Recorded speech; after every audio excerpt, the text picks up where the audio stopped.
ముందుగా శుభ్రంగా కడిగి పెట్టుకుని చేప ముక్కలు, ఒక పెద్ద సైజులో ఉల్లిపాయ, పచ్చిమిరపకాయలు, పచ్చిమామిడికాయ, టమోటా, కొత్తిమీర, కరివేపాకు. ప్యాన్లో జీలకర్ర, ఆవాలు, మెంతులు, వారు.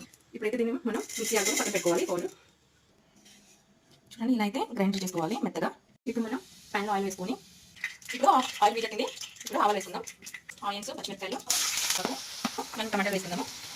ఇందులోనే కొద్దిగా కొత్తిమీర, ఎల్లుల్లిపాయ పేస్ట్, మసాలా పేస్ట్, ఒక స్పూన్ సాల్ట్, చిటికెడు పసుపు, స్పూన్ కారం, ఇందులో కొద్దిగా చింతపండు పులుసు. ఇందులో అయితే మామిడికాయ ఉండాలి. నెల్లూరు చేపల పులుసు స్టైల్ ఏంటంటే మామిడికాయ, పచ్చి మామిడికాయ.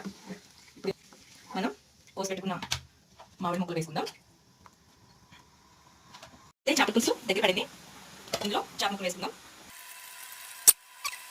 మనం ముందుగా ఆడిపెట్టుకునే ఈ పౌడర్ అయితే ఇందులో వేసుకుందాము. కొంచెం కొత్తిమీర వేసుకొని ఒక 2 minutes నుండి దించేసుకుందాం.